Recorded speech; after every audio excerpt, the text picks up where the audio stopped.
Hey guys, John here from Sonic Drive Studio. Welcome to Tone Battles Episode 3. In this series I do simple and quick tone comparisons of amplifiers, modelers and pedals, focusing on one single type of tone.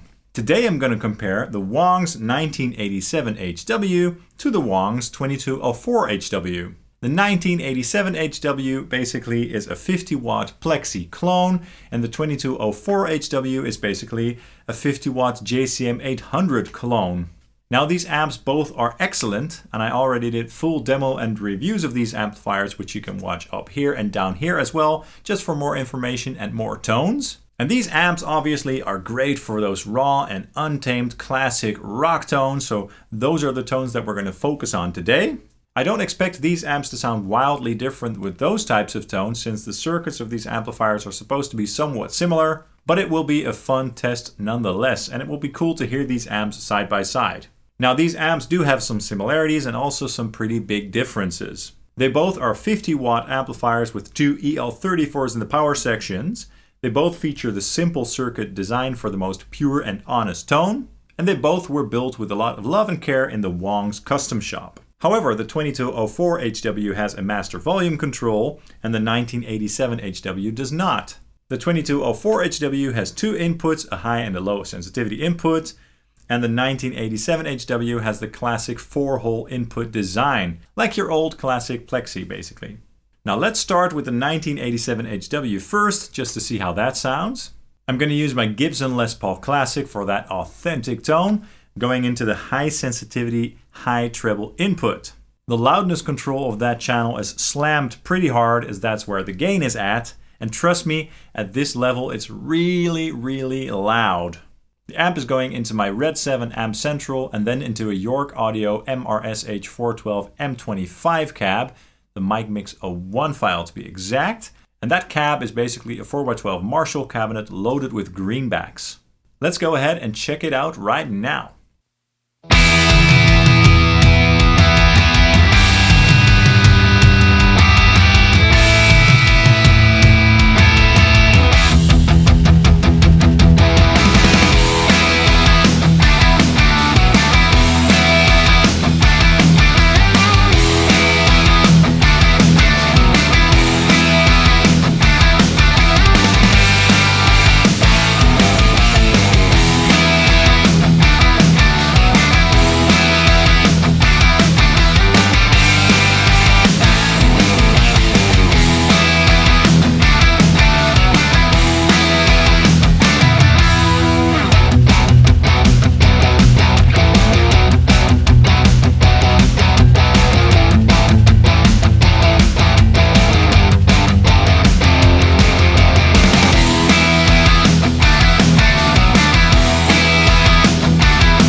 Great! Nice and raw indeed, and pretty filthy with a nice compression going on. Now let's check out the 2204HW. The basic EQ controls will be set the same, but the preamp volume control or gain control will be cranked up all the way. Master volume will be set at around 10 o'clock, which is about equally as loud as how this amplifier was set.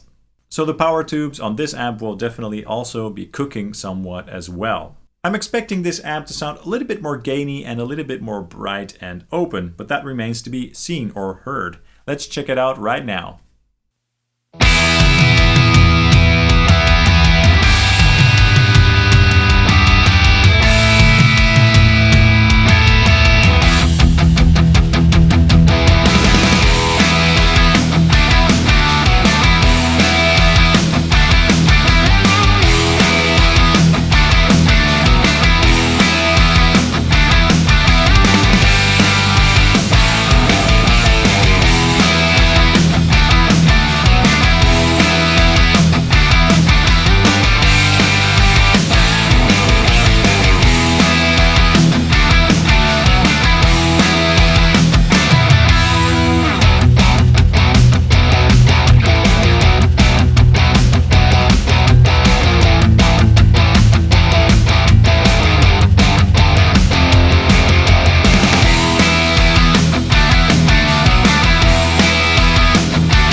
Great! Also pretty raw and punchy. A similar sound for sure, but this amp had a touch more brightness, a little bit more of an open sound, and a little bit more gain going on. Just as expected, basically. Now let's check out these amps side by side in an A/B back-to-back comparison.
And now that same thing, but this time isolated.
Okay, that was fun.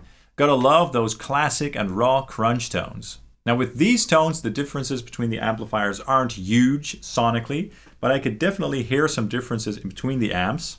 The 1987HW sounds a bit more raw and it has a bit more thickness and warmth in the low mids. And the 2204HW has a bit more of a clear sound, a little bit more open sounding, and with a touch more gain as well. Perhaps less flexible with its 2 inputs as opposed to the 4-hole input, which you can jumper as well. But the master volume control on this amplifier is a plus if you're into that sort of thing. So I think these amps are both excellent. It's kind of hard to pick a favorite, to be honest. Again, do check out my full demo and reviews of these amplifiers for more information and more tones. And also let me know in the comments down below which one won in your opinion. Did the 2204HW or JCM 800 clone win? or did the 1987HW Plexi clone win? Let me know in the comments down below. That's all for this video. I really hope you enjoyed it. If you did, please consider hitting the like and subscribe buttons along with the notification bell, as that really helps the channel out and it will help you to stay up to date on all my activities. You can also follow Sonic Drive Studio on Facebook, Instagram, and Twitter. Thank you so much for watching, and I hope to see you guys very, very soon. Cheers!